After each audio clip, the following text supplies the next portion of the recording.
no ventre da nossa mãe, Deus está fazendo uma promessa. E pode ter certeza que Ele é Deus para cumprir. Mas antes de cumprir a promessa, você vai ter que entrar em uma trajetória comprida e complicada, mas tem que ser pela fé. Abraão, ele sai dali, e quando ele começa a chegar em uma terra diferente, Deus começa a cumprir a promessa que fez na vida de Abraão. E quando Deus ele começa a cumprir essa promessa, um pouco de água, por favor. Quando Deus começa a cumprir essa promessa na vida de Abraão, Deus ele chama Sara um ano antes e diz assim: Sara, daqui um ano tu vai amamentar, daqui um ano tu vai ter filho, vai dar fruto. Eu estou te fazendo uma promessa, mais uma, e eu vou cumprir na tua vida. E quando Deus ele fala com Sara um ano antes, Abraão tinha seus 99 anos. E Deus ele estava falando com Abraão desde capítulo 12. Deus estava falando desde jovem: eu vou te fazer grande, eu vou te cumprir as promessas que estou te falando, eu vou te fazer pai de multidão. E quando chega aos 99 anos, muitas pessoas pararam pelo caminho. Você ia parar pelo caminho por conta da circunstância, por conta da demora, por conta do tempo de Deus. O tempo de Deus não é meu e teu, mas o tempo de Deus é perfeito e agradável. O tempo de Deus ele vai vir na hora certa. Não é para derrubar, é para levantar. Não é para parar, é para te fazer caminhar. Não é para desanimar, é para te alegrar. Ele não vai te fazer chorar, mas sim te fazer sorrir. Porque o tempo de Deus ele é bom e agradável na nossa vida. E o tempo de Deus vai chegar na nossa vida, mas precisamos ter paciência e ter fé. Precisamos estar no caminho. Não podemos sair fora do caminho por causa de uma pequena tempestade. Não podemos sair fora do caminho por causa de uma pequena luta. Não podemos sair fora do caminho por causa de um irmão que não nos agradou da tua cara.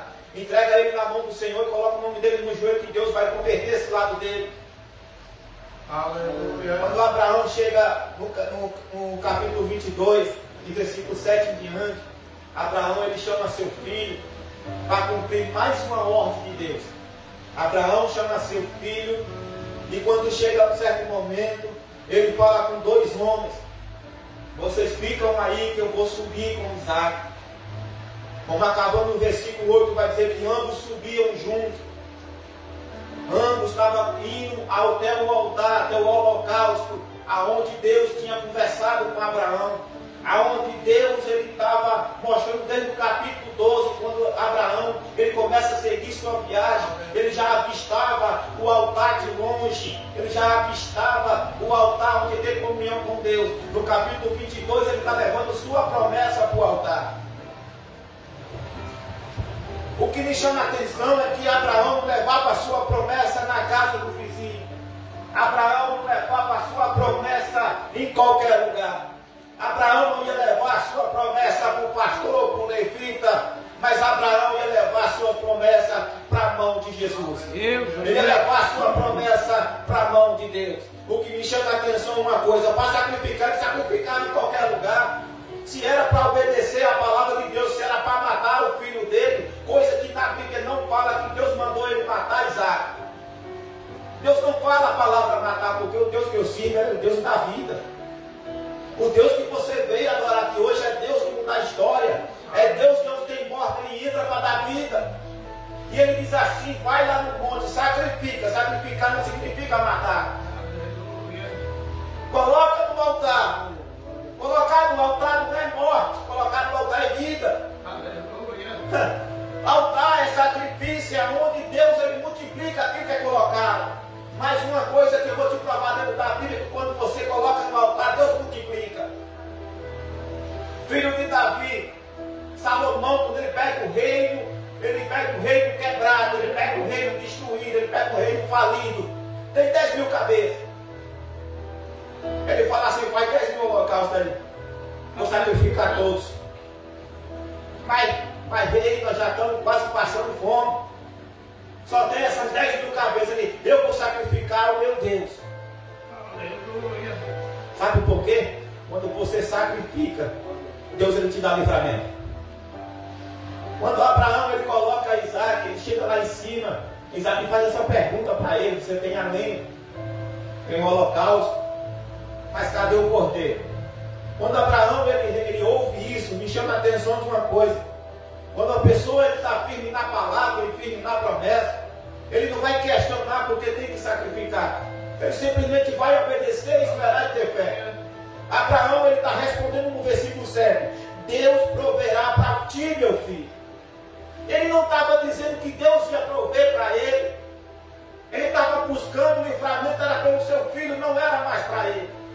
Ele não estava mais obedecendo o que Deus mandava, porque era ele que tinha que ficar de pé. Mas ele reconhecia que era o filho dele que precisava. Deus ele fala conosco a todo momento: não é você que veio buscar, que precisa do livramento, mas é a tua casa que ficou em casa, que você precisa apresentar Jesus para ele. Deus, aleluia. Porque você já está na obediência. E Abraão entendeu uma coisa: eu estou na obediência, eu estou debaixo da proteção, mas meu filho precisa do livramento. Deus, o poder. E ele fala: Deus proverá para ti, meu filho. Ele estava dizendo, ele estava profetizando: Deus proverá para você, meu filho. Pai de família, mãe de família, tem que olhar para teu filho. Deus vai prover na tua vida. Deus vai prover a mudança.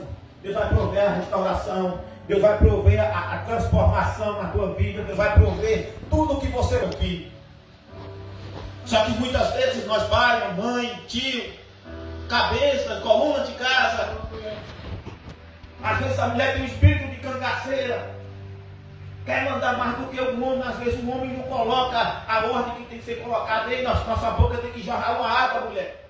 Se nós servirmos a Deus, nós temos que profetizar e abrir nossa boca, que Deus vai transformar a vida do nosso filho. Não podemos aceitar isso, porque o sacrifício de Deus vai prover para a nossa família.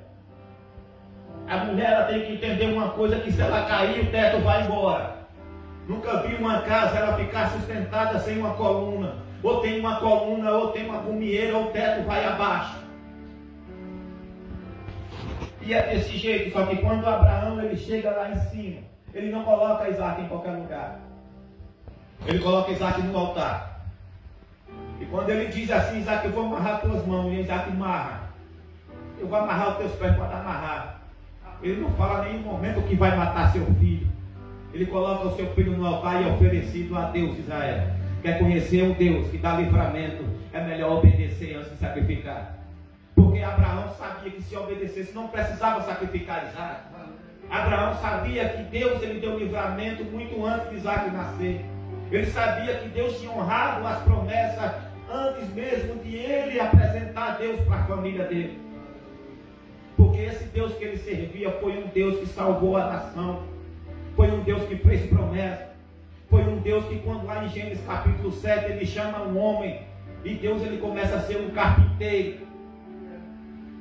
Deus ele é conhecido,